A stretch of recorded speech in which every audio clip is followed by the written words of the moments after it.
Hey everyone, here I want to do another face and body reading video, this time about Timothy Heller, who accused her former friend Melanie Martinez of rape. They're both singers, but I never heard any of their songs. It's a younger generation. In particular, Melanie Martinez is quite well known, I suppose. And so the question is Timothy Heller telling the truth that she was raped by Melanie Martinez, her former friend, and they stayed friends for months afterwards? Or did she just make the story up to increase her popularity, in particular since she just brought out a new song? Timothy on the left is interviewed by this girl on the right, and they try to address these issues which have been raised in the social media.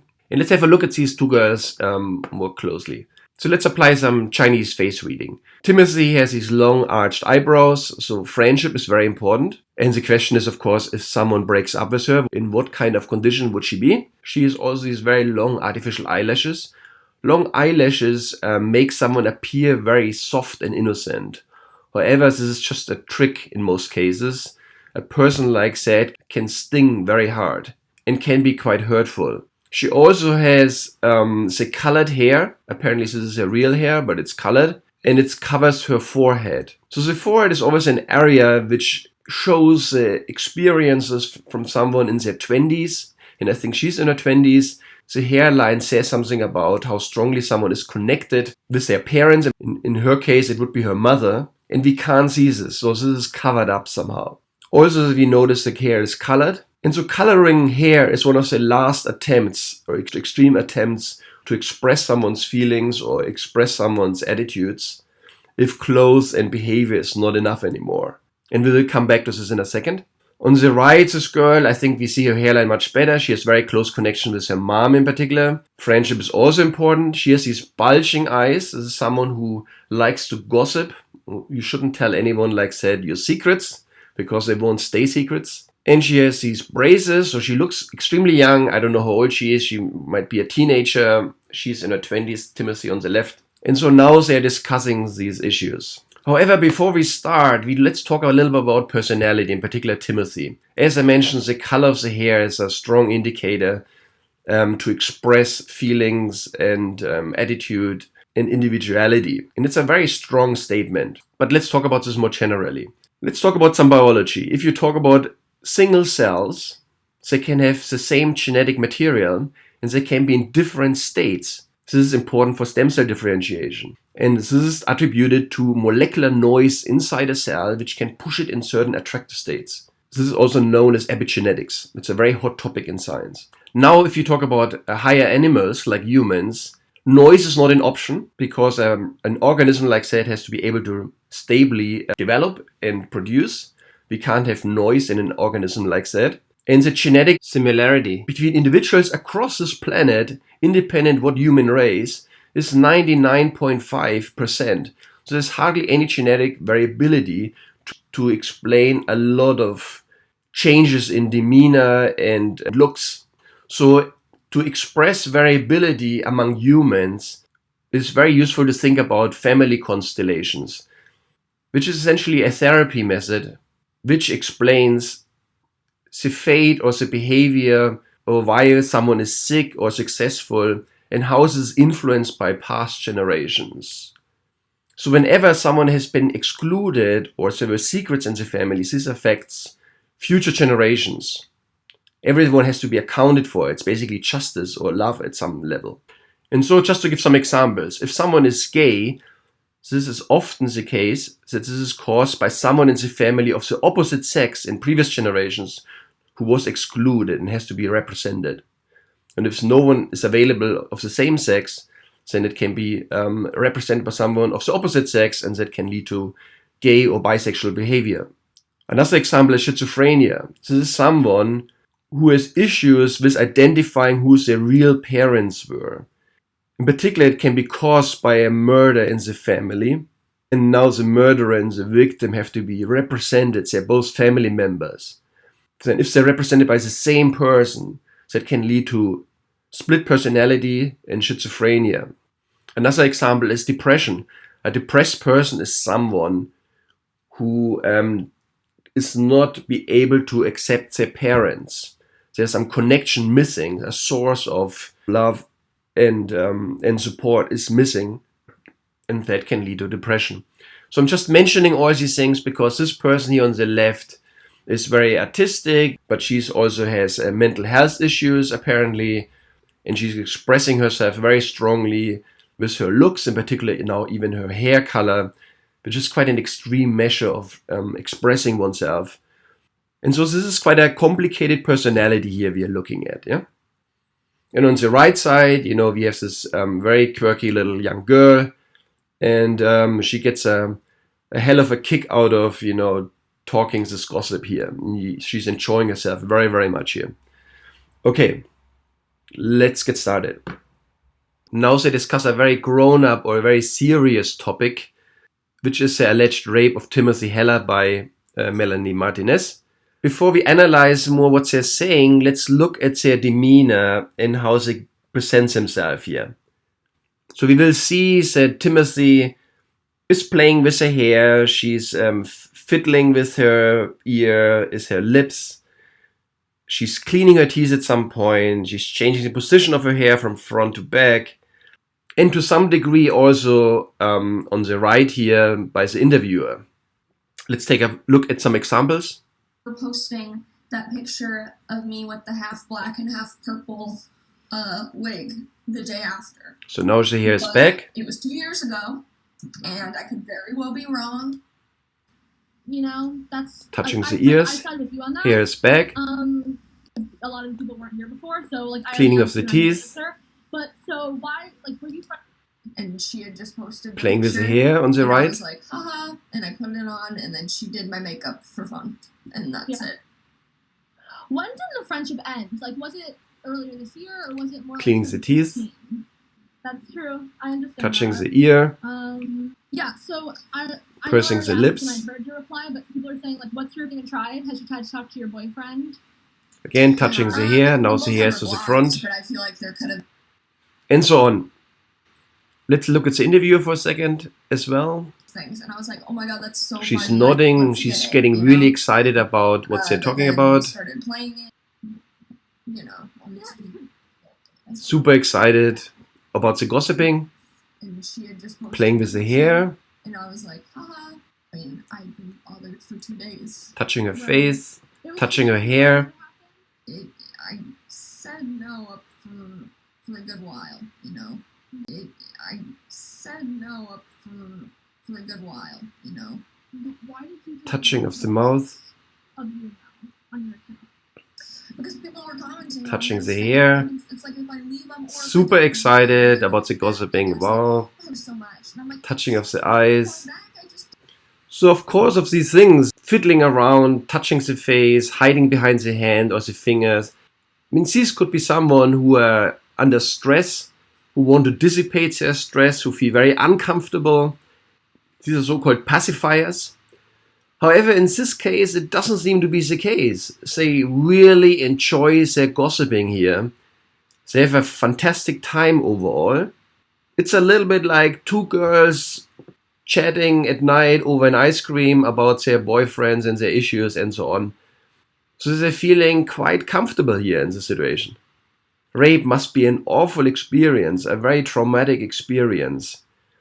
And here they're chit-chatting, and in particular, I don't think that Timothy is aware at all of the gravity of the situation. This is what I get already out of it. Let's look a little bit more closely what they actually have to say. I don't know, there's so many ways that I've been saying this, but I just wanted to still be her friend afterward, and I was in denial. I stopped thinking about it. I think I honestly dissociated and just kind of forgot that it happened. There would be weeks where I would forget that it even happened and then be like, whoa, that's so weird. So I don't think anyone would forget what happened. I understand that in some cases it must be very hard for someone to come forward and to even acknowledge that the rape has happened, in particular if it happens within families. However, in this case, two friends, similar age, having known each other for a long time, I don't think one can just ignore that if it really has happened as rape. A dream. So I don't know, I loved her and I didn't want to stop being her friend. Okay, so that's unbelievable. I don't think that's possible. Yeah, so I know I already asked this and I heard your reply, but people are saying, like, what's your opinion on everyone destroying her merch and unstanning her? What do you think about that? Right. Well, I understand standing someone who you trusted and looked up to, and then they did something terrible. Say did something terrible. It's very impersonal. So she's distancing herself from the alleged rape. So in this whole video, she never accuses Melanie of raping her. She's also always using very vague language. So this is not good. Red flag. Up till actually saying this story, because I still have this feeling of love for her, and I've had to struggle with that. So she's still talking about loving her. This is not the response to rape. It doesn't make my experience any less real just because. So experience, so she's not accusing her of rape, she just says experience. Still kind of have this, I mean, it was hard for me up till actually saying this story, because it's not a story, it's alleged rape. So it's a big issue, a big difference. Just the good times, but in general, she was not a very good friend to me. So she's basically in this video accusing her of not being a good friend. Apparently she dumped her. Did Mel ever try to do anything with you after that night, or was it over? No, it was like it never happened. It has never happened. We still don't know that she's actually talking about rape here. The next day, it was just like, it was so much. I was so overwhelmed with her asking me and bothering me that I was just like, bothering me is not sexual assault. Fuck. And I think I kind of listed that I also kind of She's playing with the hair here. smoke weed because maybe it would make me like fall asleep and I'd be able to like avoid this happening at all, you know? This happening, she's not talking about rape. Yeah. But I said no up for a good while, you know? I think it just made it a little bit harder for me to like, it just made me give up easier maybe, but I mean, I've been bothered for 2 days. She was bothered for 2 days. This is not someone being raped and then running off and being completely destroyed. Right. It was 2 days in a row that it happened? Yeah. Back to back? 2 days in a row. How is that possible? Now she's playing with her skin, basically showing the middle finger. So this is a key moment. So I'm just going to say... So she is not showing any signs of agony or distress, because here at this moment they're basically talking about the alleged rape, and she's basically flipping off everyone. I'm sure it'll be fine. I don't know. It seems like there's still plenty of people that support her, and that's their decision. I personally choose to not support people who are outed as rapists. People, she's not mentioning Melanie's name. I don't listen to Chris Brown. Chris Brown. Who cares about Chris Brown at this moment? Etc. But I don't mean that, but sometimes... right. Yeah. People. So basically, why now? She's getting a song out. That morning, I didn't even think I was gonna do it. I was with. So very casual, very vague about the initiation of coming out. Mazzy, and we like gotten brunch and like. Brunch over brunch. I posted it in this Facebook group I'm in, actually. That's like where women out their abusers, and I was like, do you guys think that I should like go forward with it? That's a very strong motivation here. Completely bored look. With this, like I'm really scared. Scared, no sign of being scared, no fear, micro expression. There was like, yeah, we have your back, we support you, and I think I just felt really supported. That's a good reason, huh? I think that Mel had been planning to do this too, or do you think it was like a spur of the moment? She just decided, let's do it today. Like she'll try to sleep with you. Like, no, I mean I don't think it was like premeditated, but she definitely was aware of how much control she had over me at that point, because it had been just, you know, building up. Yeah. And here she pauses, nothing more. No details about these 2 days where she allegedly was raped. No details. She always stops at this moment. June, or do you think it might have been July? I think it was definitely at least that week. That week? That week, very vague. Can't have been a very memorable event somehow. Had some pretty, like, I don't know, heavy conversations with her, and when she dumped me, it was honestly a really cruel, wrong conversation that really hurt me. And so apparently it's really more about being dumped and being hurt than about the rape. was bigger than me, and I'm not going to say that she wasn't more famous than me. Of course she was and is. She probably always will be. And so just the fact that she talks about her being more famous is basically the motive of the whole thing. She has been dumped and the other person, Melanie, is more famous and now she's lashing out at her. Just the fact that she talks about it. The rape issue should be independent of how famous someone is. you know? But I think that at the end of it, it just proves that Melanie herself doesn't have a clear idea on what consent is. So here she misspeaks at the word consent. That's an important statement. It's about alleged rape and consent and so on. It was what was best for me, and I know that I'm helping a lot of people in talking about this. This is not enough motivation just to help some other people. Trying to put Melanie in jail, that wasn't my goal. Like, I didn't want to. Even realizing this, it's not like, I wish I could hurt her. Well, if she raped her, she should go to jail. But, you know, if that seems to be not her motivation right now here. Jail. Like, I know. Okay, so in summary, I don't think Timothy Heller is really aware of the gravity of the situation, what it means to accuse someone of rape.